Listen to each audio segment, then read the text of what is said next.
चलिए भाई साहेब, so let's move ahead. बात करते हैं हमारे अगले टॉपिक के बारे में। Topic number 3, Indian partnership act नाम का जो टॉपिक हमारा था, चैप्टर हमारा था, उसको हम पढ़ रहे थे। पहले 2 टॉपिक हम यहाँ पे बात कर चुके हैं, जिसमें कि पार्टनरशिप एक्ट जो है उसका इंट्रोडक्शन हमने सबसे पहले टॉपिक में डिस्कस किया था। सेकेंड वाले टॉपिक में हमने बात की थी कि क्या पार्टनरशिप फर्म को रजिस्टर करवाना जरूरी है, अगर करवाते हैं तो बेनिफिट क्या होगा, अगर नहीं करवाते हैं तो नुकसान क्या होगा, उसके बारे में डिस्कशन जो है वो अपना हुआ था। लेकिन अब इसके बाद में जो अगला टॉपिक आपका आ रहा है, that is what, that is a topic number 3। क्या है सर? बोले पार्टनरशिप जो है, सबसे पहली बात वो कितने टाइप की हो सकती है, और दूसरी बात जो पार्टनर्स होते हैं फर्म के अंदर, क्या हर एक पार्टनर जो है वो एक्टिवली पार्टिसिपेट करता है, या कोई और टाइप के भी पार्टनर्स जो हैं वो होते हैं। कई बार आपने ऐसा मूवीज में देखा होगा, या फिर कोई सीरियल में, या फिर वेब सीरीज वगैरह में देखा होगा कि कोई एक ऐसा बंदा होता है जो कि फर्म में अचानक से निकल के आता है और वो ही कहता है कि मैं भी इस फर्म का क्या हूं, पार्टनर हूं। किसी को ऐसा कभी लगा नहीं था।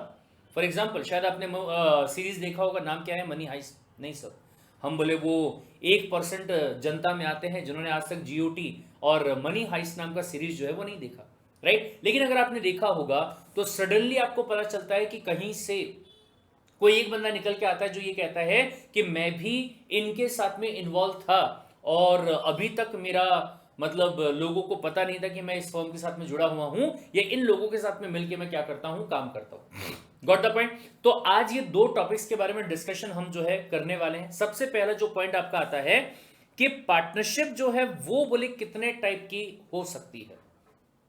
तो गौर फरमाइएगा भाई साहब। सब बोले पार्टनरशिप जो है, एक तो बोले आपकी हो सकती है जिसे आप नाम देंगे partnership for a fixed term. एक टाइम आपने स्पेसिफाई कर लिया, बोले यार एक काम करते हैं, 6 महीने अपन एक काम जो है, मतलब एक प्रोजेक्ट चलेगा जो कि अपना 6 महीने का प्रोजेक्ट होगा। जब तक कि वो प्रोजेक्ट पूरा नहीं हो जाता है, मतलब 6 महीने का टाइम पीरियड जो है, तब तक कि अपन अपने बीच में पार्टनरशिप रखेंगे। और जैसे ही वो 6 महीने, 1 साल, 1.5 साल, 5 साल, 10 साल, 15 साल, 20 साल, जैसे ही वो टाइम अपना कंप्लीट हो जाएगा, अपन क्या करेंगे, अपनी पार्टनरशिप को डिसॉल्व कर देंगे। डिसॉल्व करने का मतलब क्या होता है, खत्म कर देना और विलय कर देना, अगर मैं हिंदी में यहां पे सिंपली नाम लूं तो। ठीक है, तो एक हो गया आपका कौन सा, टाइम जो है वो फिक्स रहेगा। हो सकता है कि जरूरी नहीं है कि आप ये कहो 6 महीने, 1 साल। ये भी हो सकता है कि आपने कहा अगली दिवाली तक, या फिर आपने कहा अगला साल शुरू होने तक, या फिर आपने कोई और चीज के बारे में कहा, लेकिन कितना टाइम है, कितने महीने हैं, वो आपके ऑलरेडी क्या है, फिक्स कर दिए गए। सर अगर ऐसा हुआ तो क्या होगा? ऐसा अगर होता है, जैसे ही आपका स्पेसिफाइड टाइम जो होगा वो खत्म हो जाता है, आपकी पार्टनरशिप फॉर्म को डिसॉल्व मान लिया जाएगा। Understood the point? ठीक है साहब। दूसरा, जो कि सर मोस्ट कॉमन वाला है, जब भी पार्टनरशिप स्टार्ट की जाती है तो ऐसा नहीं सोचा जाता है कि इतने टाइम तक रखते हैं या फिर ऐसा काम होने तक रखते हैं। क्या कहते हैं, चलाते हैं यार, जब तक हमारे बीच में किसी टाइप का कोई झगड़ा क्रिएट नहीं होता है तब तक इस पार्टनरशिप को क्या करेंगे, चलाएंगे। फिर आगे चल के अगर कभी ऐसा कुछ होता है कि मेरे दिमाग में ख्याल आता है कि यार मुझे ना अपना अलग से कोई काम करना है और अब मैं ये पार्टनरशिप को टाइम नहीं दे पाऊंगा, तो छोड़ देंगे।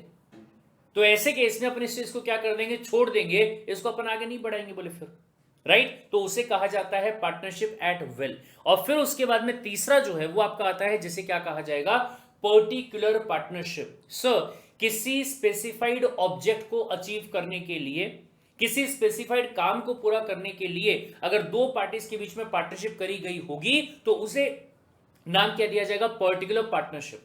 सर ये एक पर्टिकुलर काम के लिए होगा। फॉर एग्जाम्पल हो सकता है कि 2 लोगों ने, एक प्रोड्यूसर था, एक डायरेक्टर था, दोनों ने मिलकर डिसाइड किया एक फिल्म बनाते हैं, एक फिल्म बनाएंगे जिसका नाम रहेगा काहूबली, साहूबली, और एज द केस में भी, राइट। वो मूवी बनाते हैं और जब तक कि वो मूवी बन के तैयार नहीं हो जाती है तब तक कि हमारी पार्टनरशिप है। और जैसे ही मूवी बन के तैयार हो गई है और मूवी का जो प्रॉफिट वगैरह आया था वो आपस में अपन लोगों ने शेयर कर लिया है, इसके बाद में पार्टनरशिप को क्या करेंगे, अपन डिसॉल्व कर देंगे। दैट्स इट, इतना ही था, यहीं तक था बोले जो था। Got the point? तो इस तरीके से क्या कहा हम लोगों ने भाई साहब, गौर फरमाइएगा। बोले आप यहां पे बोला गया कि अगर आप बात करते हैं about what, about the types of partnership, अगर बोले आप बात करते हैं about the types of partnership, सब बोले 3 टाइप की आपकी अलग अलग पार्टनरशिप जो है वो हो सकती है। कितने टाइप की बताएगी बेटा? बोले 3 टाइप की सर। कौन सी है तीन टाइप की? सब पहले वाली partnership for a particular period, ठीक है। दूसरा बोले फॉर अ पर्टिकुलर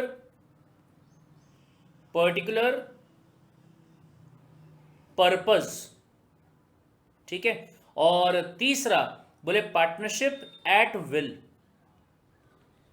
राइट। ये तीन टाइप की बोले आपकी यहां पे ये पार्टनरशिप जो है वो हो सकती है। ये समझ में आया? बोले ठीक है भाई साहब, तीनों में डिफरेंस देखते हैं वो क्या है एग्जैक्टली। मैंने आपको बता दिया कि क्या डिफरेंस है, लेकिन फिर भी एक बार सर यहाँ पे क्या कहा गया कि ड्यूरेशन जो है वो अपन पहले ही फिक्स कर देंगे जिस टाइम पे हमारे बीच में क्या होगा, पार्टनरशिप जो है वो बनाई जाएगी, राइट, ठीक है। By an agreement, it is said to be a partnership for a fixed term or the period. Such partnership comes to an end on the expiry of the term or the period. If the firm continues to carry on the business after expiry of that term, the partnership becomes a partnership at will. मतलब वैसे तो ये खत्म हो जाना चाहिए था, लेकिन 6 महीने भी जा चुके हैं, उसके बावजूद आप उसी फर्म के नाम के नीचे में क्या कर रहे हो, काम कंटिन्यू कर रहे हो, तो अब मान लिया जाएगा कि आपने अपने पार्टनरशिप जो कि फिक्स पीरियड के लिए हुआ करता था उसको कन्वर्ट कर दिया है और आप किस पे शिफ्ट हो चुके हो, विल वाले पे। मतलब आपकी मर्जी है यार, 2 महीने के बाद बंद करना चाहो तो कर देना, 2 साल के बाद बंद करना चाहो तब भी कर सकते हो, ठीक है। However, the mutual right and the duties of partners remains the same as they were before the expiry of term. मतलब अगर ये आपके पार्टनरशिप जो है फिक्स टाइम पीरियड के बाद में भी कंटिन्यूड रहती है, तो जैसा आपने पहले डिसाइड किया था, जो टर्म्स एंड कंडीशन, जो राइट्स एंड लायबिलिटीज पार्टनर्स के आपने पहले डिसाइड किए थे, बस वही वाले आपके यहाँ पे क्या होते रहेंगे, सिंपली कंटिन्यू होते रहेंगे। ये समझ में आया? सबसे इंपॉर्टेंट वाला जो आपका आता है वो कौन से वाला है, पार्टनरशिप एट विल। क्यों सर? क्योंकि सबसे पहली बात तो ये मोस्ट कॉमन है सर, यूजुअली ऐसा ही होता है, पार्टनरशिप ऐसे ही बनाई जाती। दूसरी बात, यहां पे काफी सारे ऑप्शंस भी आपको दिए गए, ध्यान से देखिएगा। सब बोले अगर ऐसा कोई प्रोविजन नहीं बनाया गया है, किस चीज को लेके, ड्यूरेशन को लेके, या फिर ऐसा कुछ नहीं बताया गया है कि कब हमारी पार्टनरशिप क्या हो जाएगी, खत्म मान ली जाएगी, टर्मिनेटेड मान ली जाएगी, और या फिर डिटरमाइंड मान ली जाएगी। डिटरमाइंड होने का मतलब क्या होता है, टर्मिनेटेड होना, ऐसा ही बोल दीजिए। डिटर्मिनेशन का मतलब क्या होता है, coming to an end, coming to an end. कौन से टाइम पे आपकी पार्टनरशिप जो है वो खत्म होने वाली है, उसे कहते हैं डिटर्मिनेशन ऑफ पार्टनरशिप होना, ठीक है। ठीक है भाई साहब, तो उसे क्या कहा जाएगा, पार्टनरशिप एट विल कहा जाएगा। कोई फिक्स पीरियड नहीं है, ठीक है, कोई टारगेट नहीं बोले, ठीक है साहब। अब यहां पे ध्यान दीजिएगा, मेन प्रोविजन क्या है, कोई ड्यूरेशन नहीं है। सब बोले जब तक आपको कंटिन्यू करना है तब तक आप कंटिन्यू कर सकते हैं। अगर बोले कोई पार्टनर जाना चाहता होगा या फिर अगर आप पार्टनरशिप को खत्म करना चाहते होंगे, तो आपको बस एक राइटिंग में नोटिस जो है वो आपको देना पड़ेगा और आप ये पार्टनरशिप को क्या कर सकते हो, खत्म कर सकते हो। इवन ऐसा भी हो सकता है कि एक पार्टनर कहे कि मैं रिटायर हो रहा हूं, मतलब पार्टनरशिप बोले ए बी और सी के बीच में, बी नाम का जो बंदा है वो कहता है कि मैं जाना चाहता हूं, आप दोनों कंटिन्यू करो, बोले मैं बोले साथ में काम नहीं करना चाहता। जरूरी नहीं कि झगड़ा ही हुआ होगा, कोई भी और रीजन हो सकता है, मेरा जो काम है मैं उसमें टाइम बहुत ज्यादा दे रहा हूं जिसकी वजह से मैं पार्टनरशिप में नहीं दे पाऊंगा, कल को जाके अपना झगड़ा होगा, इससे अच्छा ये होगा कि मैं अभी से ही यहां से चले जाता हूं। ये समझा, ठीक है साहब। And where the partnership is at will, the firm may be dissolved by any partner by giving notice। मतलब सर बोले ए और बी, ये दो पार्टनर्स के बीच में क्या था, पार्टनरशिप फॉर्म था, तो क्या कर सकता है, जो आपका बी नाम का बंदा होगा वो ए नाम के बंदे को नोटिस दे देगा और कहेगा भाई साहब एक काम करते हैं, पार्टनरशिप को ना यहीं पे खत्म करते हैं। ये वाली चीज यहां पे भी करी जा सकती है कि ए नाम का बंदा जो है वो बी और सी को कहता है अपन पार्टनरशिप को खत्म करते हैं, अगर तुम दोनों को आगे कंटिन्यू करना होगा तो बोले कर लीजिएगा, कोई प्रॉब्लम वाली बात नहीं है, वो अलग से बना लेना बोले आप, ठीक है। लेकिन ये जो पार्टनरशिप हमारे बीच में बनी थी इसको बोले यहीं पे अपन क्या करते हैं, एंड कर देते हैं, ठीक है साहब। नेक्स्ट आता है पर्टिकुलर पार्टनरशिप, जो मैंने आपको बताया पहले से डिसाइड हो गया ये काम अपने को करना है। जैसे ही ये काम हमारा हो जाता है, एग्जांपल कॉलेज वगैरह में आप लोगों का असाइनमेंट, दो लोगों ने मिलकर डिसाइड किया कि एक काम करते हैं यार, अपन दोनों मिलके ना असाइनमेंट्स को फटाफट लिखते हैं, आधे तू लिखना आधे मैं लिखूंगा और निपटा देते हैं, फिर उसका जेरोक्स वगैरह कर लेंगे, जो खर्चा आएगा आधा आधा अपन डिवाइड कर लेंगे। लेकिन जैसे ही असाइनमेंट अपना कंप्लीट हो गया तो यहां पे अपना पार्टनरशिप क्या हो जाता है, खत्म हो जाता है। देखिएगा When a person becomes partner with another person in a particular adventure or undertaking, it is called a particular partnership. For example, A and B enter into partnership to produce a film, कोई movie बनाने के लिए. It is a particular partnership where a particular partnership continues even after the completion of the adventure. तो ये वापस से क्या बन जाएगा, will वाली बन जाएगी. ठीक है. बट इन दैट केस जो म्यूचुअल राइट्स वगैरह रहेंगे ये सेम पहले वाले के जैसे ही आपके रहने वाले हैं. चलिए सर, इसमें समझने वाली कोई चीज़ थी ही नहीं, लेकिन थोड़ा सा इसको मैं प्रॉपरली आपको बता देता हूँ. अगर मैं पीरियड की बात करूँ तो क्या कहा गया है? While starting the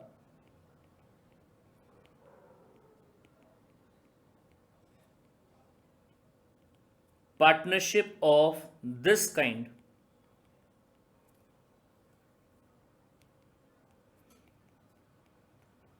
the period is predetermined.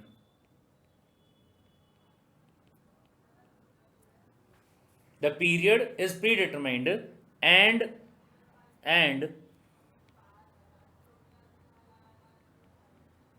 on the expiry of such period of partnership, expiry of such partnership, the firm will be deemed to be dissolved. ठीक है, मान लिया जाएगा कि वो क्या हो रही है, यहां पे डिसॉल्व हो रही. But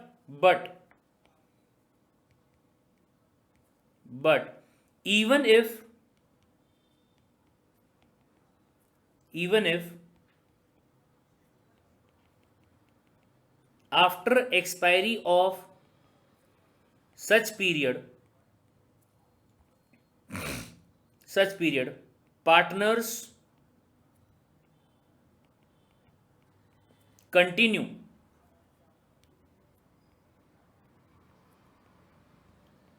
to work under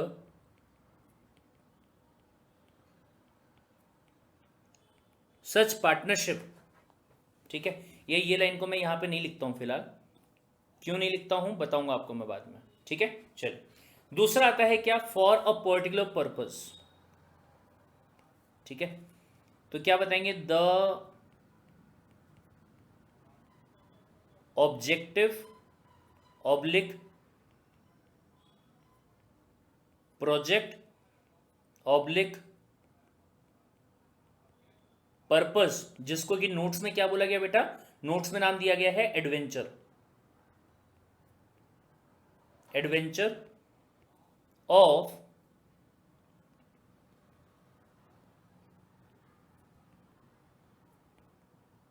starting the partnership is pre-decided and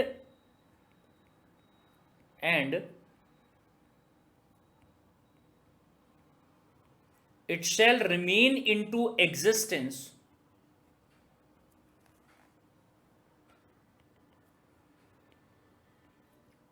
till the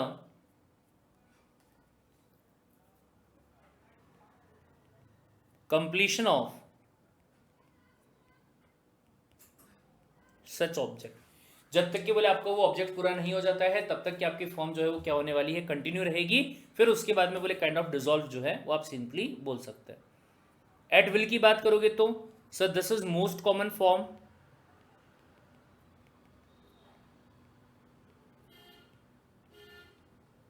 most common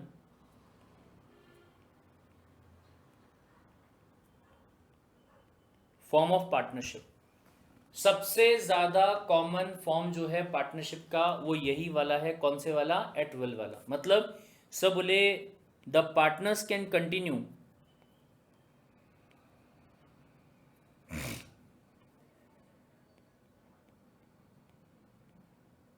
partners can continue the partnership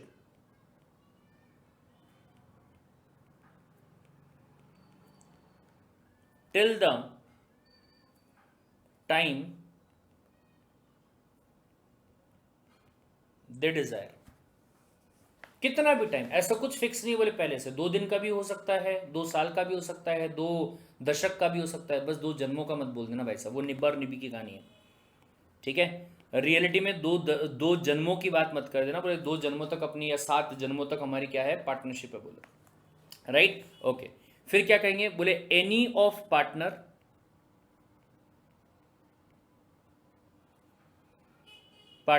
of such form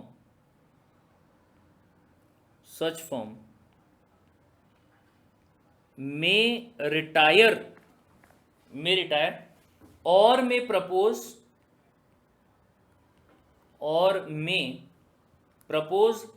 dissolution,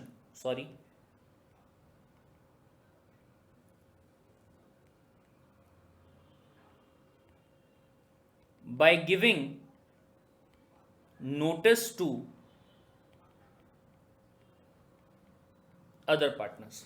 ठीक है, या इसको भी थोड़ा और वो कर सकते हैं, बाय गिविंग व्हाट, ध्यान दीजिएगा, आपको यहाँ पे जो नोटिस देना पड़ेगा कौन से वाला होना चाहिए, बाय गिविंग राइटिंग और return notice.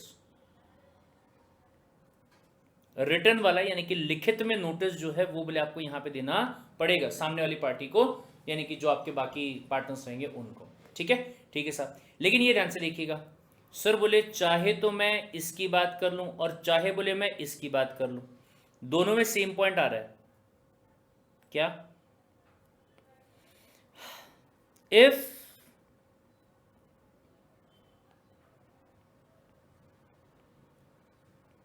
the partnership is continued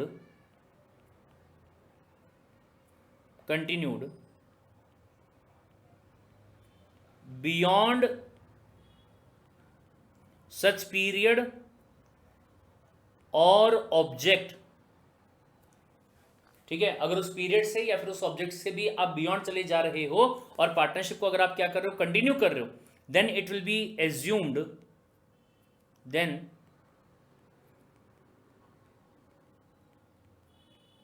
the partnership is deemed to be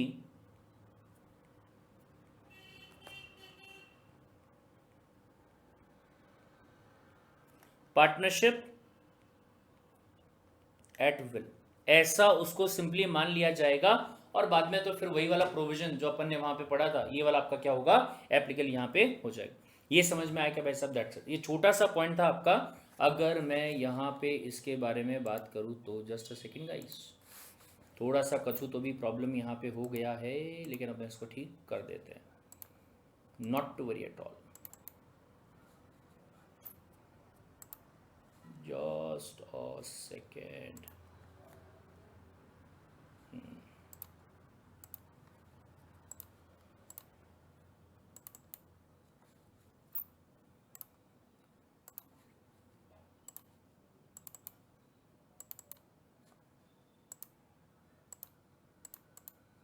बड़े बड़े शहरों में छोटी छोटी बातें होती रहती है।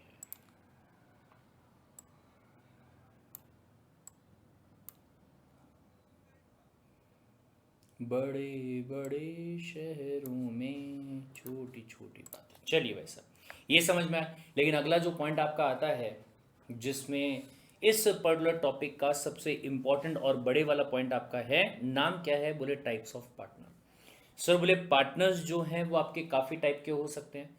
सबसे कॉमन वाला जो पार्टनर आपका होता है उसे आप नाम दे सकते हैं क्या, एक्चुअल पार्टनर, या फिर ऑस्टेंसिबल पार्टनर भी इसको बुलाया जा सकता है, और या फिर एक्टिव पार्टनर जो है वो भी इसको बोला जा सकता है। सर यूजुअली ऐसा ही होता है सर, जब भी कोई पार्टनरशिप फॉर्म बनाई जाती है ना, तो जितने भी पार्टनर्स उस फॉर्म के अंदर होते हैं, कोई ना कोई काम जो है वो करते ही हैं। कोई ना कोई काम होता है जो कि उनको एसोसिएटेड होता है, और अकॉर्डिंगली वो लोग उस काम को क्या करते हैं, निभाते हैं। फॉर एग्जाम्पल, आपने देखा होगा सीरीज जिसका नाम क्या था, स्कैम 1992। उसके अंदर 2 पार्टनर्स थे, कौन कौन, एक था अश्विन नाम का और दूसरा था आपका हर्षद मेहता।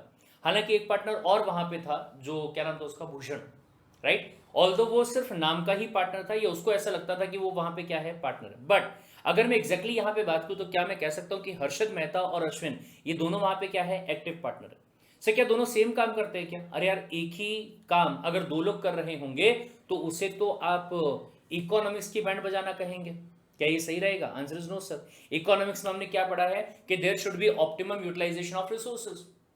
दोनों का ऑब्जेक्टिव क्या है कि हमारी फर्म को हमें क्या करना है, आगे लेके जाना है। इसके लिए ये बंदा कुछ ना कुछ काम कर रहा होगा, तो दूसरा बंदा जो है वो भी कुछ ना कुछ काम कर रहा होगा, बट एक्टिवली क्या कर रहा होगा, कोई ना कोई काम इस पार्टनरशिप फर्म के अंदर कर रहा होगा, राइट। तो जितने भी पार्टनर्स हैं जो एक्टिवली आपके पार्टनरशिप फर्म में काम करते हैं, यानी कि मैनेजमेंट को भी संभालते हैं, कैपिटल भी कंट्रीब्यूट कर रहे हैं या नहीं कर रहे, वॉट एवर द पॉइंट में भी, लेकिन पॉइंट क्या है कि वो लोग आपके पार्टनरशिप फर्म का काम जो है उसको संभालते हैं। ऐसे लोगों को आप एक्चुअल में पार्टनर्स कहते हो, या फिर आप उसको ऑस्टेंसिबल पार्टनर भी बोल सकते हो, या फिर आप एक्चुअल भी बोल दीजिए, एक्टिव भी बोल दीजिए। Got the point? ठीक है साहब। लेकिन इसके बाद में सेकंड वाला आता है भाई साहब, कौन सा? स्लीपिंग वाला और या फिर डोरमेंट पार्टनर। क्या नाम था उसका? प्रणव भाई, प्रणव भाई, राइट।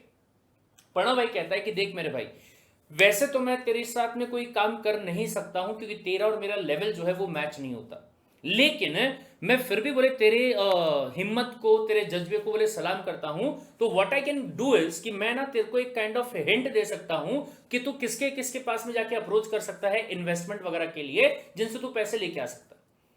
ठीक है, पहले बोले तेरे को क्या करना होगा, यहां तक का जो टारगेट है उसको हासिल करना होगा। अगर ऐसा कर लिया तो बोले मैं एक्टिवली तेरे साथ में क्या करूंगा, काम करूंगा। अब ये ध्यान से सुनिएगा, सामने वाला बंदा जो कि आपकी फर्म के अंदर एक्टिवली कोई काम नहीं कर रहा है, सामने वाला बंदा जो लोगों को जाके ये नहीं कहता है कि मैं एक फर्म है जिसका नाम है ग्रोमोर, उसके लिए काम करता हूं, ऐसा नहीं बोल रहा है, राइट। और आपको क्या कर रहा है, आपको सिर्फ हिंट दे रहा है, आपको बता रहे कि आप उसके पास में जा सकते हो, उसके पास में जा सकते हो, उसके पास में जा सकते हो।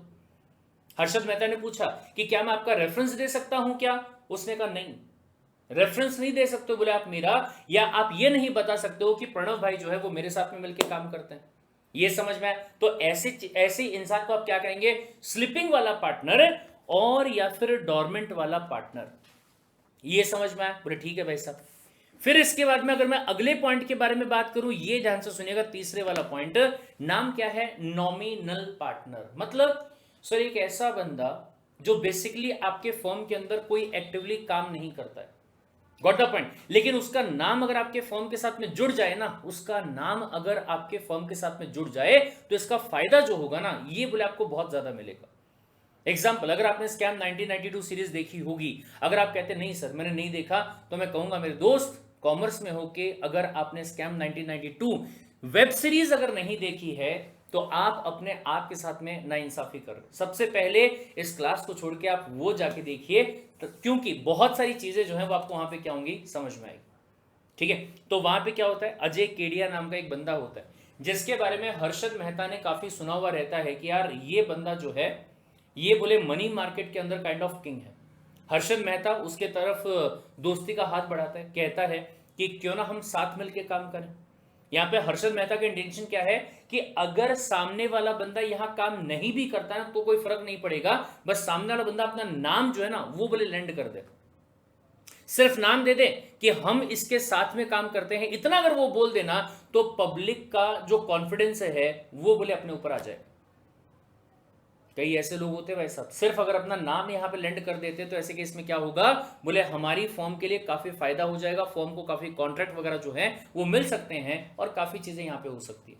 ये समझ में आया? बोले ठीक है भाई साहब। ये ध्यान से देखिएगा, a nominal partner is one who lend his name to the firm without having any pecuniary interest in the business of the firm. उसका क्या नहीं भाई साहब, पेक्यूनियरी। पेक्यूनियरी मतलब कोई मॉनेटरी इंटरेस्ट नहीं है। Got the point? Neither he invest money in the firm nor he share the profit of the business of the firm. ये ध्यान रखिएगा, ना ही तो वो क्या करता है, पैसा लगाता है आपकी फर्म में, और ना ही आपकी फर्म ने जो पैसा कमाया है उस पैसे को कमाता है। But he even does not take part in the conduct of the business of the firm. तुम कहां जा रहे हो, किससे मिल रहे हो, फर्म के नाम पे क्या काम कर रहे हो, क्या नहीं कर रहे हो, कोई भी चीज नहीं करता। लेकिन he is liable like an actual partner of the firm to the third party for the all debts of the firm. Such partner however does not fulfill the requirement of a valid partnership. Sir लेकिन liable क्यों रहेगा? वो liable इसलिए रहेगा क्योंकि उसने क्या किया है, अपना नाम जो है ना वो बोले फर्म को लेंड किया है। यानी कि दूसरा जो बंदा रहेगा, कोई भी बंदा आउटसाइडर जो होगा, वो जब ये फर्म के साथ में डील कर रहा होगा और उसको पता चलेगा कि अरे ये नामी गिरामी आदमी इस फर्म से जुड़ा हुआ है, जिसकी मार्केट में रेपुटेशन है, तो लोग इसके साथ में काम करेंगे, फर्म के साथ में काम करेंगे। इसलिए क्या रहेगा यहाँ पर, रिस्पॉन्सिबल रहेगा। ये समझ में आया? ठीक है साहब। अगला आता है 4 वाला पॉइंट, क्या? Partners in profit only. Sir ये पॉइंट अपन ने मेन सेक्शन नंबर 4 जब पढ़ा था, जिसमें अपन ने पार्टनरशिप की डेफिनेशन के बारे में बात किया था, क्या कहा था हमने कि सर पार्टनरशिप एक ऐसा एसोसिएशन है जिसमें जो काम किया जाएगा उसमें बोले जो भी प्रॉफिट आएगा उस प्रॉफिट को शेयर करने के लिए आपस में एग्री किया जाता है। सर लेकिन व्हाट अबाउट द लॉस? नहीं सर, बोले कई बार ऐसा भी हो सकता है कि कोई पार्टनर क्या कहे, लॉस आया तो पूरा तुम्हारा, लेकिन प्रॉफिट आया तो बोले उसमें मेरा भी हिस्सा रहेगा। कितना भी परसेंट हो सकता है, 20%, 50%, 60%, 100%, और व्हाटएवर द केस में भी 100% तो नहीं हो सकता, सॉरी, ठीक है। लेकिन बोले अगर प्रॉफिट आएगा तो मुझे बुला लेना, और अगर लॉस हुआ तो मुझे फोन मत करना, बोले कि भैया ये इतना लॉस हो गया है, हम कंट्रीब्यूट कर रहे हैं लेकिन साथ में तुमको भी कंट्रीब्यूट करना है। मैं नहीं करने वाला कुछ भी कंट्रीब्यूट, पहले बता रहा हूं, बोले ये ध्यान रखिएगा। क्या बोला भाई साहब यहाँ पे? बोले in a partnership sharing of the profit of business of firm is a must. ये अपने को पहले से पता है, but sharing of loss is not essential sir. Yes sir. Therefore, a partner who agree to share in the profit of the firm only and does not agree to be liable for the losses of the firm is a partner in the profits only. Sir दोनों चीजें हो सकती है। अगर normally बात करी जाए तो जो पार्टनर प्रॉफिट को शेयर करने की बात करता है वो लॉस को भी शेयर करता है, पर कई बार ऐसा हो सकता है कि मैं बोले आपके साथ में पार्टनरशिप करना ही नहीं चाहता, क्योंकि जो काम आप करने की बात कर रहे हो मुझे नहीं लगता कि ये वाले काम में प्रॉफिट आ सकता है। सामने वाले बंदे ने कन्विंस करने के लिए कहा, देखो अगर लॉस आया तो पूरा लॉस मेरा, अगर प्रॉफिट आया तो प्रॉफिट में हिस्सा तुमको दूंगा, लॉस आया तो पूरा लॉस मेरा।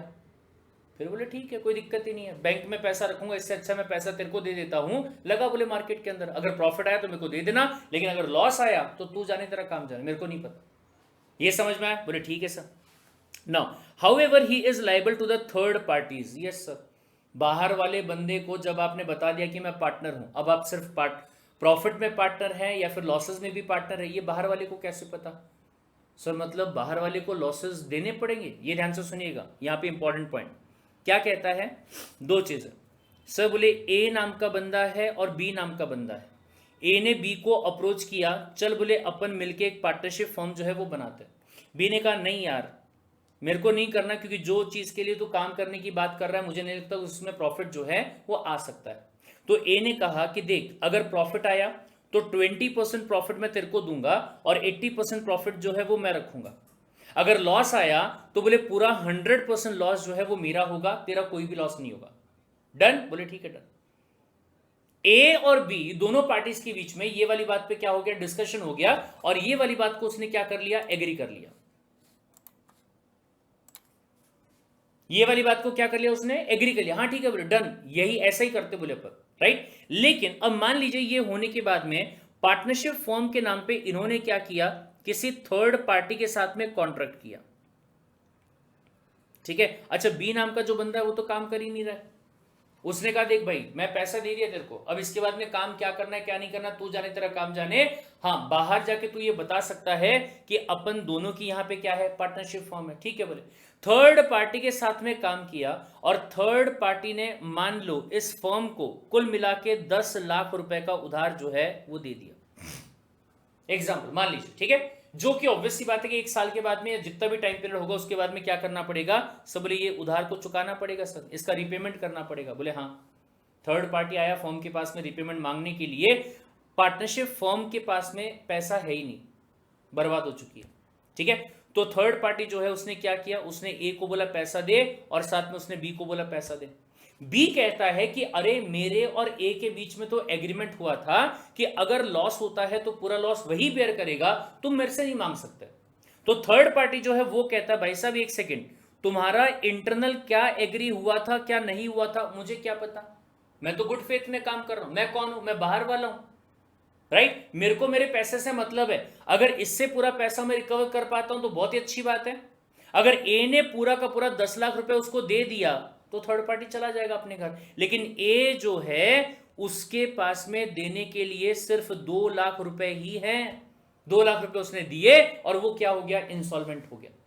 तो बी क्या करेगा, थर्ड पार्टी क्या करेगा, वो जाएगा बी के पास में और बचा हुआ 8 लाख रुपए वो किससे लेगा, बी से लेगा।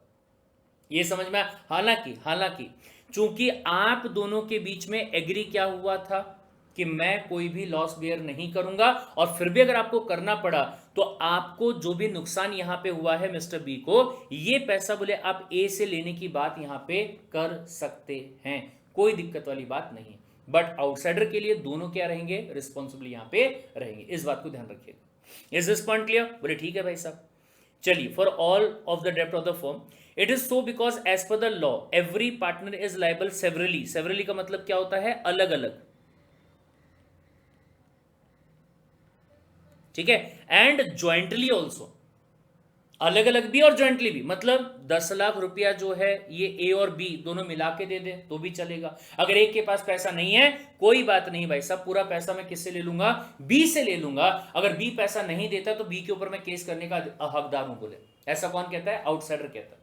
ये समझ में आया। To the third party do the entire डेप्ट ऑफ द फर्म, ठीक है साहब। अगला आता है भाई साहब क्या, sub partner, partner of the partner. Sir इसका क्या मतलब हो, what do you mean by partner of partner, ये ध्यान से सुनिएगा। सर बोले 2 लोग हैं, एक का नाम है ए, एक का नाम है बी।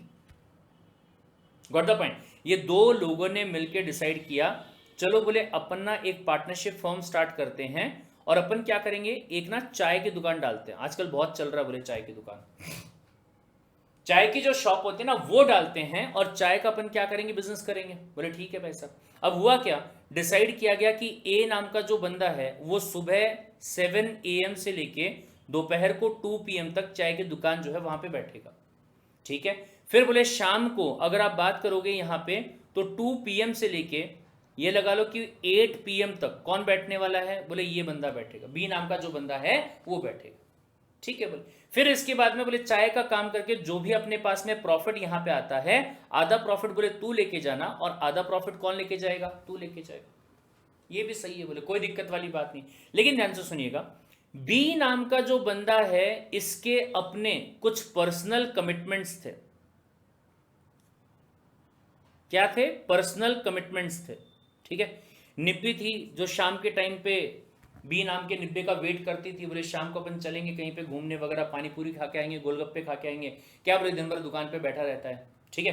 तो बी ने क्या किया, बी ने यहां पे एक बंदे से कहा जो कि बी का ही फ्रेंड था, जिसका नाम क्या था, डी। क्या कहा उसको, बोले यार तू एक काम करेगा क्या, क्या बोले दोपहर को 2 से 8 बजे मुझे ये दुकान पे बैठना पड़ता है, बट क्या तेरे लिए पॉसिबल हो पाएगा कि शाम को 5 से लेके 8 बजे तक तू मेरी ये दुकान को संभाल, बोले। अब ये ध्यान से सुन, क्या बोले मुझे यहां पे हर महीने 20,000 रुपए का प्रॉफिट मिलता है, 20,000 का प्रॉफिट जो है वो ए लेके जाता है। अगर तू दुकान पे बैठता है, दुकान को संभालता है, तो मैं तुझे मेरे शेयर में पार्टनर बना लेता हूं। मतलब ये 20,000 रुपए में से 10,000 रुपए जो है वो बोले मैं तेरे को दे दूंगा। वी आर द पार्टनर, बोले टाइम अपना आधा आधा डिवाइड हो गया, 3 घंटे मैं बैठूंगा, 3 घंटे तू बैठ जाना, टाइम आधा आधा यहां पे क्या हो गया, डिवाइड हो गया। और बोले ये पर्टिकुलर टाइम पीरियड में क्या करना होगा, तेरे को बैठना होगा, मेरा आधा प्रॉफिट में तेरे को क्या कर दूंगा, शेयर कर दूंगा, ठीक है। तो भाई साहब ये ध्यान से सुनिएगा, जो डी नाम का आपका बंदा रहेगा इसको आप नाम क्या दे सकते हैं, बोले इसको नाम दिया जाएगा सब पार्टनर। मतलब partner of partner. Sir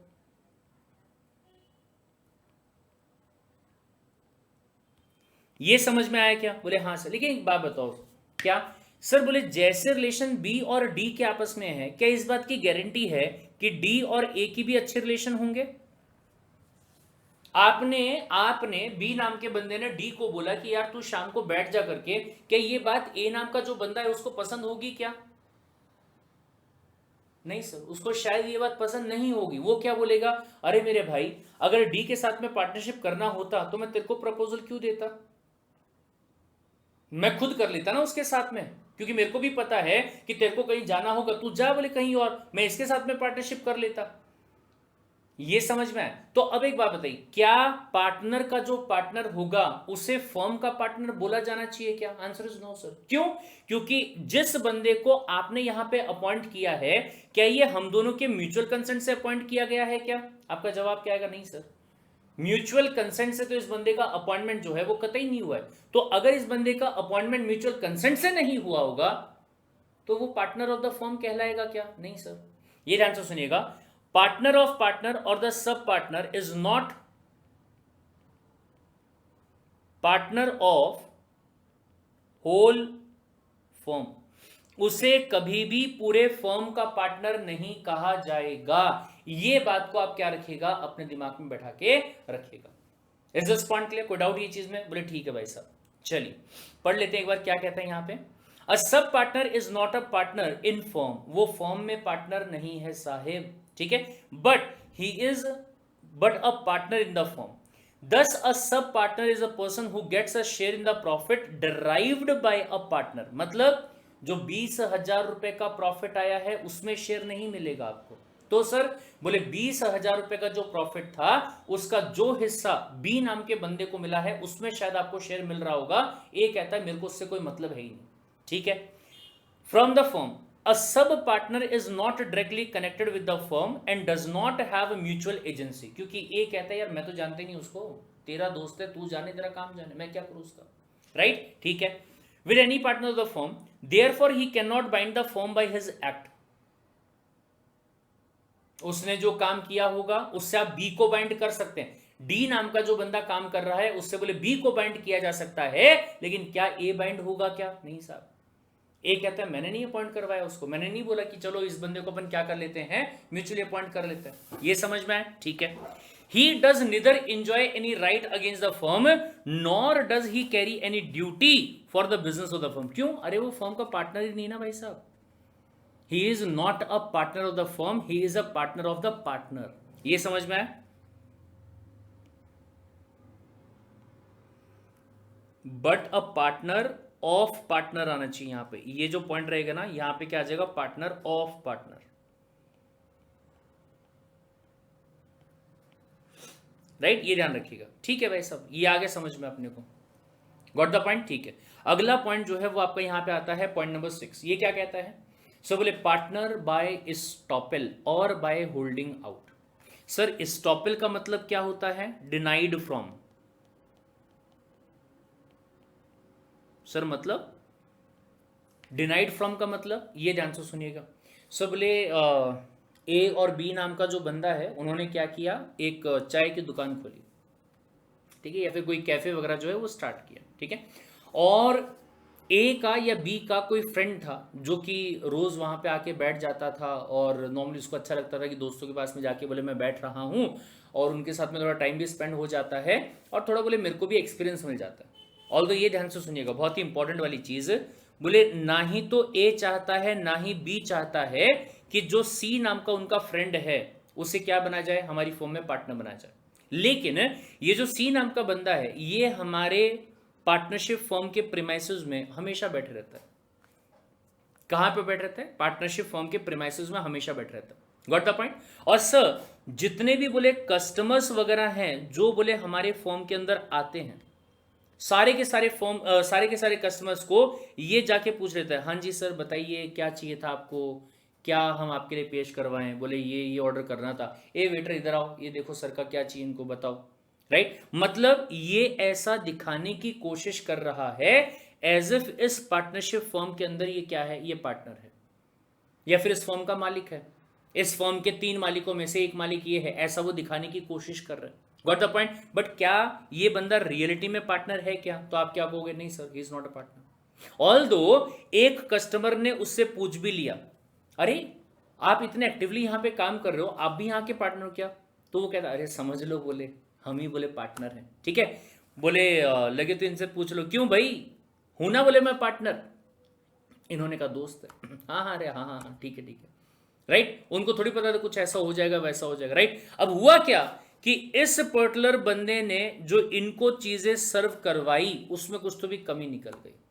got the point? Customer ने क्या किया, कस्टमर ने इसके ऊपर केस करने की बात करी कि चूंकि पार्टनरशिप फॉर्म को आप रिप्रेजेंट यहां पे कर रहे थे तो बोले मैं फॉर्म के ऊपर भी केस कर रहा हूं और आप पे भी केस कर रहा हूं। तो अब एक बात बताइए, क्या अब मिस्टर सी यहां पे ये कह सकता है कि अरे मैं तो यहां का पार्टनर हूं ही नहीं, मैं तो मजाक कर रहा था? क्या वो ऐसा बोल सकता है क्या? आंसर इज नो सर, वो ऐसा नहीं बोल पाएगा, वहां पे उसको लाइबल मान के चला जाएगा। Understood the point? ध्यान से देखिएगा क्या कहता है, क्या कहता है भाई साहब, when a person who is not a partner, actual में सी नाम का जो बंदा है वो हमारा पार्टनर नहीं है, ठीक है, but held liable as a partner in the firm under certain circumstances, such a person is said to be partner by estoppel। estoppel का मतलब क्या बताया मैंने? Denied from.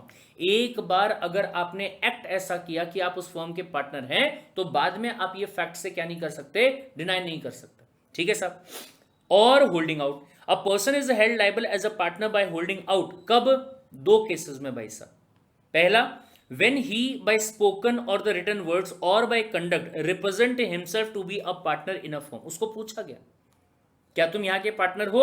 उसने क्या कहा? हाँ हाँ मैं ही पार्टनर हूं, झूठ बोला उसने। या फिर दूसरा, उसने क्या किया? उसने लिखित में दिया, अरे बोले पार्टनर ही समझो बोले मुझे। और या फिर उसने क्या किया? कंडक्ट किया। कैसा कंडक्ट किया?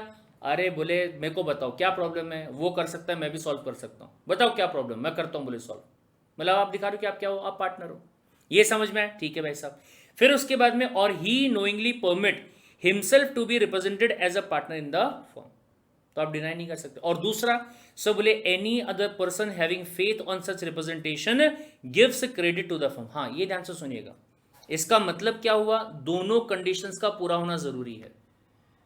पहली बात, आपने गलत रिप्रेजेंटेशन किया। दूसरी बात, अगर आप सिर्फ नॉर्मली ऐसे ही रिप्रेजेंट कर रहे हैं लेकिन किसी ने आपकी बात पे भरोसा ही नहीं किया और आपकी फर्म को, आपकी फर्म के नाम पे आपको कोई क्रेडिट नहीं दिया, ये समझ में आया? तो ऐसे केस में कोई लायबिलिटी आएगी नहीं। कोई पंगा अगर नहीं हो रहा होगा तो कोई लायबिलिटी नहीं आएगी, as simple as that. Got the point? पंगा कब होगा? जब आपने गलत दिखाने की कोशिश करी और उसमें कोई ना कोई कांड हो गया। Got the point? चलिए next point, in this connection it is immaterial, मतलब इसका कोई फर्क नहीं पड़ता whether the person representing himself or represented to be a partner does or does not know that the representation has reach the person so giving the credit. मतलब भले ही उसको लगा होगा कि यार मैं मजाक कर रहा था, तो सामने वाले को भी मजाक ही लगा होगा, क्योंकि मैं तो वहां हंस रहा था बोले, आप हंस रहे थे लेकिन सामने वाले ने सीरियस ले लिया और उसके बेसिस पे बोले अरे अगर ये बंदा यहाँ पे है तो मैं उधार दे देता हूँ, कोई दिक्कत की बात नहीं है, ये तो अपना दोस्त ही है, बाद में ले लेंगे बोले इससे ये पैसा। ये समझ में आया? चलिए next point, a partner by holding out becomes liable again jointly and severally only to the person who has given credit to the firm on the faith of his representation. ठीक है, अगर कोई और बंदा था जिसको पता ही नहीं है कि ये नाम का जो बंदा है वो अपने आप को दिखाने की कोशिश कर रहा है कि मैं पार्टनर हूं कि नहीं हूं, वो क्लेम नहीं कर सकता। सिर्फ जिसने आपके दिखावे पे फर्म को क्रेडिट दिया था, अगर फर्म से वो पैसा उसको वापस नहीं मिलता है तो वो क्या कहेगा? आपको ये पैसा वापस देना पड़ेगा क्योंकि फर्म से तो नहीं मिल रहा है। क्योंकि आपने गलत रिप्रेजेंटेशन अगर नहीं किया होता तो बोले मैंने फर्म को पैसा दिया ही नहीं होता। ये समझा? But such a partner is no way become a partner in the firm, वो वैसे भी नहीं था। ठीक है, therefore he is not entitled to any right against the firm और the partners in the firm, at the same time he is not liable to the partners in the firm, क्योंकि partner था ही नहीं ना। ये सब किसकी बात की जा रही है? बाहर वाला बंदा जिसको आपने दिखाने की कोशिश करी कि आप भी वहां पे फर्म है और आपके दिखावे के बेसिस पे उस बंदे ने फर्म के साथ में कोई ट्रांजेक्शन किया था। ठीक है, अब ट्रांजेक्शन देना हो सकता है कि क्रेडिट दिया होगा, पैसा उधार दिया होगा, और वट एवर द केस में भी और भी कुछ हो सकता है। ठीक है, लेकिन सर ये वाले पॉइंट के भी एक्सेप्शंस हैं। कुछ केसेस में आपको पार्टनर नहीं माना जाएगा बाय एस्टॉपल। कौन से केस हैं? सबसे पहला, दो cases where after the partners death, ठीक है, the business is continued by the firm with the old firms name और remaining partners continue to use the name of the deceased partner, his legal representative or estate. Estate का मतलब यहां पे क्या है बेटा? प्रॉपर्टी। उसकी जो प्रॉपर्टी रहेगी ना, ठीक है, property shall not be liable for any act of the firm after his death. Obvious सी बात है भाई साहब, क्या कहा गया यहां पे? बोले ए नाम का बंदा है और बी नाम का बंदा है, ठीक है, और फिर उसके अलावा बोले सी नाम का एक और बंदा है। ये तीन लोगों के बीच में एक पार्टनरशिप किया गया था, लेकिन पार्टनरशिप का नाम क्या रखा? बोले ए लिमिटेड। क्यों? क्योंकि सर बोले ए जो है वो एक नोन पर्सन है। अगर उसके नाम से अपन फॉर्म चलाते हैं तो ऐसे केस में क्या होगा, लोगों का भरोसा जो है वो बना रहेगा और अकॉर्डिंगली लोग हमारी फॉर्म के साथ में काम करेंगे। इसे गुडविल कहा जाता है, इसे ब्रांड इमेज कहा जाता है और उसके बेसिस पे बिजनेस करना कहा जाता है। ठीक है, बोले काम कर रहे थे, लेकिन सडनली क्या हुआ कि ए नाम का जो बंदा था उसकी क्या हो गई, डेथ हो गई, उसकी डेथ हो गई, राइट। तो बचे हुए जो दो लोग थे, इन्होंने क्या डिसाइड किया कि चलो ठीक है, अपन इसी के नाम पे क्या करेंगे, अपने बिजनेस को कंटिन्यू रखते हैं ए लिमिटेड के नाम पे, यानी कि किसके नाम पे, इस बंदे के नाम पे। सर लेकिन सर इसका जो लीगल रिप्रेजेंटेटिव होगा, लीगल एयर होगा, या इस बंदे की जो भी प्रॉपर्टी होगी, जिसको क्या कहा गया है, एस्टेट कहा गया। सर बोले ये बंदा जा चुका है, तो इसके बाद में अगर लीगल रिप्रेजेंटेटिव जो है वो बोले इस फर्म के अंदर कोई पार्टनरशिप नहीं रख रहा है, तो क्या इसको रिस्पॉन्सिबल मान के चला जाएगा क्या, डिकीज होने के बाद? नहीं। डिकीज मतलब मरने के बाद नहीं। क्या इस ए नाम के बंदे की जो प्रॉपर्टी है, क्या उसको यहां पे लाइबल माना जाएगा क्या? मतलब क्या बाहर वाला ये कहेगा कि पैसा तुम भी दो, पैसा तुम भी दो और पैसा तुम भी पे करो? बोले मेरा नहीं सर, ये कहता है मेरे को तो पता ही नहीं था कि ऐसा ये कोई नाम वगैरह यूज कर रहे हैं, बोले मेरे कंसेंट से नहीं कर रहे। ठीक है, बोले कोई बात नहीं, तुम मत दो, लेकिन ए नाम का जो बंदा है उसकी जो प्रॉपर्टी है वो मेरे को दे दो। वो भी क्यों दे दू, बोले मैं आपको, वो भी आपको क्यों दे दिया जाए, सवाल ही पैदा नहीं होता। ये समझ में आया क्या? बोले ठीक है सर। और दूसरा आता है क्या, इंसॉल्वेंसी ऑफ अ पार्टनर। ये क्या कहता है, also terminates his liability forthwith. इसके आगे बोले आपकी कोई लाइबिलिटी नहीं रहेगी। His state is no more liable for any act of the firm done after the date of the order और द एडजुडिकेशन। मतलब सर बोले ए नाम का बंदा और बी नाम का बंदा, ये दो लोग थे, बोले ये दोनों लोगों ने मिलकर क्या किया था, पार्टनरशिप फर्म जो है उसको चलाया था, काम कर रहे थे। लेकिन सडनली क्या हुआ कि ए नाम का जो बंदा है ये क्या हो गया, पर्सनली, ठीक है फर्म जो है वो सही चल रही है, लेकिन ये बंदा क्या हो गया, पर्सनली इंसॉल्वेंट हो गया। अरे भाई साहेब, अगर ये बंदा इंसॉल्वेंट हो गया है तो क्या इसको आप लायबल ठहरा सकते हो क्या? कोई भी बंदा जिसको कोर्ट ने इंसॉल्वेंट डिक्लेयर कर दिया होगा और उसको लाइबिलिटी से डिस्चार्ज कर दिया होगा, तो ना ही तो पार्टनरशिप फर्म के टुवर्ड्स कोई लाइबिलिटी इसकी रहेगी और ना ही किसी और के टुवर्ड्स इसकी कोई लाइबिलिटी रहेगी। ये ध्यान रखिएगा। इंसॉल्वेंट हो चुका है भाई साहब, वो पहले ही बर्बाद हो चुका है। जब ये बंदा इंसॉल्वेंट हो चुका होगा, इसका मतलब क्या होगा कि इसके जो पर्सनल एसेट्स है ना, they are less than his liabilities. Got the point? तो क्या होगा सर, बोले ऑफिशियल रिसीवर या ऑफिशियल असाइनी को अपॉइंट किया जाएगा, इसके जो एसेट्स हैं उसको मार्केट में बिकवा दिया जाएगा और उसी से ये लाइबिलिटीज को पे ऑफ करने की कोशिश की जाएगी और उसको क्या बोल दिया जाएगा, तू जा, बोले नई जिंदगी स्टार्ट कर, नए सिरे से स्टार्ट कर, देख तेरे को जैसा भी करना है वैसा। ये समझ में आया? तो ऐसा उसको बोल दिया जाएगा। ठीक है भाई साहब, ये पॉइंट हो गया। फिर यहाँ पे ये चार्ट जो है ये आपको अच्छे से समझ में आ गया, देख लीजिए इसको अच्छे से। क्या कहता है, अगर सबसे पहला एक्चुअल वाला पार्टनर है, क्या वो प्रॉफिट को शेयर करेगा? अगर नहीं कर रहा है तो फिर वो काम क्यों कर रहा है? वो बोलेगा मैं कहीं और नौकरी कर लेता हूँ फिर, राइट। दूसरा, क्या वो लॉस को शेयर करेगा? Yes he will. उसके अलावा क्या वो मैनेजमेंट में पार्टिसिपेट करेगा? यस सर, तभी तो एक्टिव कहलाया ना। फिर क्या वो थर्ड पार्टी के लिए लाइबल रहेगा? Yes sir, he will be liable towards the third party. फिर दूसरा, स्लिपिंग पार्टनर, डोरमेंट पार्टनर, क्या वो प्रॉफिट को शेयर कर सकता है? हाँ। क्या वो लॉस में भी शेयर कर सकता है? अगर वो चाहे तो वो बोल सकता है कि हाँ मैं लॉस में भी शेयर करूंगा। ठीक है। क्या वो मैनेजमेंट में पार्टिसिपेट करता है? यही सबसे इंपॉर्टेंट पॉइंट है कि वो मैनेजमेंट में पार्टिसिपेट नहीं करता है, इसीलिए उसको क्या कहा गया, स्लीपिंग पार्टनर कहा गया। लेकिन क्या थर्ड पार्टी के लिए वो लाइबल रहेगा क्या? यस सर, आप पार्टनर तो हो ना, भले ही स्लीपिंग वाले होंगे, भले ही आप डोरमेंट वाले होंगे, भले ही आप कुंभकर्ण हैं बोले पार्टनरशिप फर्म के, लेकिन लोगों के हिसाब से आप पार्टनर तो हैं, तो every partner is liable sir. Got the point? ठीक है। फिर उसके बाद नॉमिनल पार्टनर क्या कर रहा है, नाम लैंड कर रहा है। अगर ये नाम लैंड कर रहा है, क्या ये प्रॉफिट में शेयर करता है? ना। क्या ये लॉस में शेयर करता है? बोले ना। क्या ये मैनेजमेंट में पार्टिसिपेट करता है? ना। लेकिन क्या ये बाहर वालों के लिए लाइबल होगा? Yes, yes sir, he will be liable. क्यों? क्योंकि बाहर वालों को ये दिखा रहा है कि ये फर्म मेरी ही फर्म है, ऐसा आप लगा के चलो। ठीक है। Next point, partners in the profit only, क्या करेगा? यस सर, प्रॉफिट को शेयर करेगा, लॉस बिल्कुल भी नहीं करेगा। मैनेजमेंट मर्जी उसकी, करना चाहे तो कर सकता है, नहीं करना चाहे तो नहीं कर सकता, लेकिन थर्ड पार्टी के लिए हमेशा रिस्पॉन्सिबल रहेगा। क्यों? क्योंकि बाहर आप दिखा रहे हो ना कि आप पार्टनर हो। सब पार्टनर सर, ये फर्म के प्रॉफिट में शेयर नहीं करता है, हालांकि पार्टनर के प्रॉफिट में शेयर कर सकता है। फर्म के लॉस में भी शेयर नहीं करता है क्योंकि ये पार्टनर है ही नहीं सर। मैनेजमेंट में भी कोई पार्टिसिपेशन नहीं करता है क्योंकि फर्म ने इसको मैनेजमेंट संभालने के लिए अपॉइंट ही नहीं किया सर, वो तो तुम्हारे पार्टनर ने इसको अपॉइंट किया, राइट। लेकिन थर्ड पार्टी की बात अगर की जाए तो उसके लिए भी क्या ये रिस्पॉन्सिबल रहेगा? Answer is no. जब तक कि ये दिखाता नहीं है कि मैं इस फर्म का पार्टनर हूं, थर्ड पार्टी के लिए वो रिस्पॉन्सिबल नहीं रहेगा। Got the point? सेम चीज आती है किसके लिए? पर्सन बाय एस्टॉपेल और होल्डिंग आउट। सर चूंकि वो पार्टनर नहीं है तो प्रॉफिट शेयर करेगा क्या? नहीं। लॉस शेयर करेगा क्या? नहीं।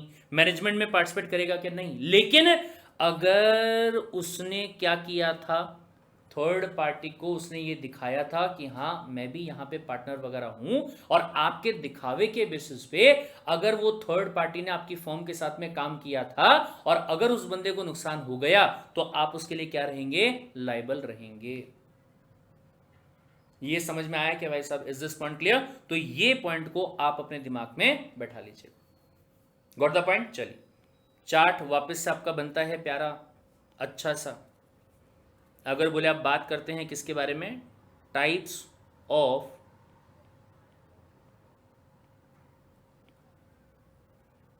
पार्टनर्स के बारे में, तो ये मैं आपके लिए होमवर्क छोड़ता हूं, ठीक है? आप कर सकते हैं इसको अच्छे तरीके से। सब बोले एक्टिव पार्टनर, जिसको कि एक और नाम दिया जा सकता है, क्या नाम दिया जाता है? बोले एक्चुअल पार्टनर,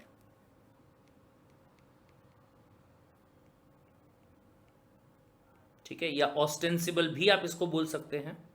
दूसरा सब बोले स्लीपिंग पार्टनर,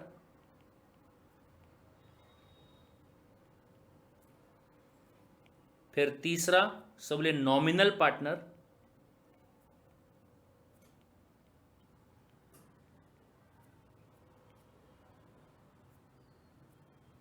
ठीक है। फिर उसके बाद में नॉमिनल के बाद में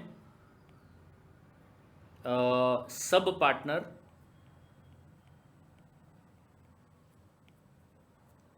और फिर उसके बाद में last but not the least partner by estoppel out,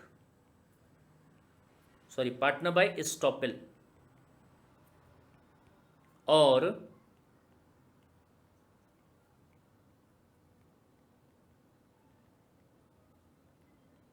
partner by holding out, ठीक है। जो अपने आप को दिखाने की कोशिश कर रहा है कि वो क्या है? पार्टनर है। तो इनके सबके जो पॉइंट्स होंगे अलग अलग आप अपने लैंग्वेज में क्या करेंगे? इजी लैंग्वेज में इसको बना के लिखेंगे, जैसे मैं हमेशा आपको बना के देता हूं। This is your homework. अगला पॉइंट यहां पे आता है, ये मेरे भाई आपके लिए काइंड ऑफ इंपॉर्टेंट। क्या है टॉपिक का नाम? Minor as partner in benefit.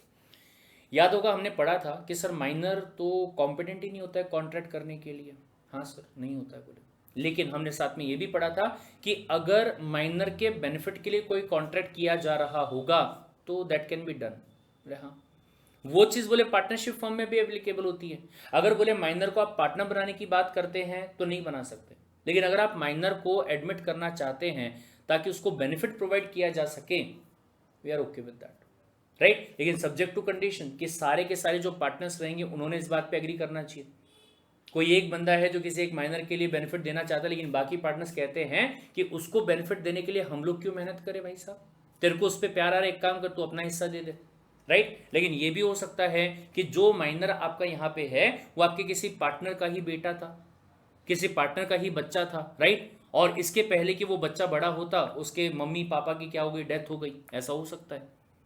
तो हो सकता है कि आप लोगों ने डिसाइड किया कि एक काम करते हैं कि पार्टनरशिप फर्म से जो भी प्रॉफिट आएगा उसका 5% जो होगा ये बोले अपन इस बच्चे की पढ़ाई के लिए, उसकी देखरेख के लिए क्या करेंगे? खर्च करेंगे। It can be done sir. तो यहां पे पॉइंट देखिएगा क्या क्या आ सकता है। सो बोले the relation of partnership arises from a contract, ये अपने को पहले से पता है। पार्टीज के बीच में क्या बनेगा? बकायदा एक एग्रीमेंट जो है वो बनता है, कॉन्ट्रैक्ट जो है वो बनता है, ठीक है, जिसको कि आप लीगल रिलेशन का नाम जो है वो भी दे सकते हैं, ठीक है। अब माइनर चूंकि बोले इनकॉम्पिटेंट है तो फर्म में क्या नहीं बन सकता है? पार्टनर नहीं बन सकता, पता है सर। लेकिन आगे देखिएगा, it is impossible for the minor to form a partnership. क्या दो पार्टनर्स आपस में मिलके एक पार्टनरशिप फर्म बना सकते हैं? Again the answer is what? No sir.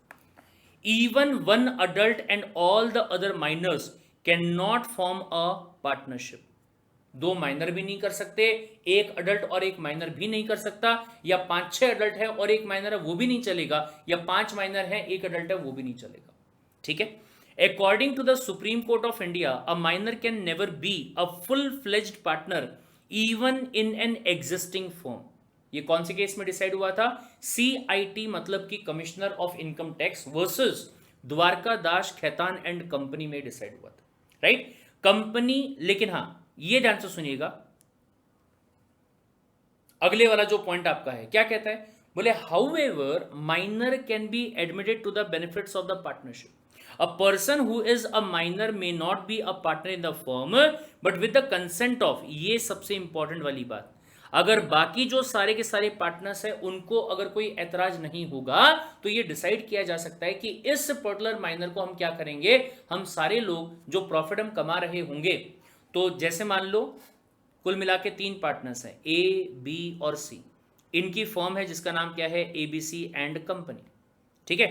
साल भर का बोले जो भी हमारा प्रॉफिट आएगा, X प्रॉफिट आया, इस X प्रॉफिट में से बोले 5% जो होगा ये बोले पहले अपन क्या करेंगे, माइनर के लिए निकाल देंगे, और फिर जो भी बोले अपने पास में क्या बचता है, बैलेंस बचता है, उस बैलेंस को 3 हिस्सों में क्या करेंगे, डिवाइड कर लेंगे, और वट एवर द केस में भी ये डिसाइड, मतलब पहले बोले माइनर को पैसा दिया जाएगा, उसके बाद में आपस में वो पैसे को क्या कर लेंगे अपन लोग, डिवाइड कर लेंगे। बोले ठीक है सब, राइट। तो ये ध्यान से सुनिएगा, इसके बेसिस पे अगर मैं बात करूं तो पार्टनरशिप फॉर्म में अगर किसी माइनर को ऐड किया जा रहा है फॉर द बेनिफिट, तो उसके क्या क्या अधिकार रहेंगे। सबसे पहला, to share the profit, right. A minor admitted to the benefit has a right to receive the agreed share of the profit of the firm, वो ले सकता है। दूसरा, even to share the property, अरे बाप रे बाप, ये ध्यान से सुनिएगा, लेकिन such a minor also has a right to receive the agreed share of the property of the firm. अगर तीनों पार्टनर्स में वो चीज के बारे में डिसाइड हुआ था कि फर्म की जो प्रॉपर्टी है उसको माइनर एंजॉय कर सकता है, तो ही कैन डू दैट। तीसरा point, to inspect the books. Sir ये राइट क्यों दिया गया, इसलिए दिया गया क्योंकि हो सकता है, डिसाइड क्या हुआ था, A, B और C तीनों के बीच में क्या डिसाइड हुआ था, बोले जो भी हमारे पास में प्रॉफिट आएगा, मान लीजिए 1 लाख का प्रॉफिट आया, इसमें से बोले 5% जो है वो माइनर को दिया जाएगा, मतलब कितना हुआ, 5,000। बाकी जो पैसा बचेगा 95,000 रुपीज, इसके बोले 3 हिस्से अपन डिवाइड करेंगे और आपस में बांट लेंगे। बोले ठीक है, लेकिन ये काम सौंपा गया C नाम के बंदे को, उसको ये कहा गया पूरे अकाउंट्स तुम मेंटेन करोगे, कितना प्रॉफिट आ रहा है ये तुम निकालोगे, और उसके बेसिस पे इसका शेयर कितना बन रहा है ये तुम डिसाइड करोगे, मतलब तुम बता दोगे। डिसाइड तो मतलब क्या, जो है वही बताओगे ना। बोले हाँ, लेकिन ध्यान से सुनिएगा, माइनर को डाउट गया कि शायद फर्म में प्रॉफिट 1 लाख का नहीं, उससे भी कहीं ज्यादा होता है। बोले शायद फर्म के अंदर जो प्रॉफिट होता है वो 2,50,000 रुपए का होता है, लेकिन मुझे बेवकूफ बनाने के लिए, बाकी पार्टनर्स को बेवकूफ बनाने के लिए क्या करते हैं, 1 ही लाख का प्रॉफिट दिखाते हैं। उससे क्या होगा, मुझे शेयर कम देना पड़ेगा।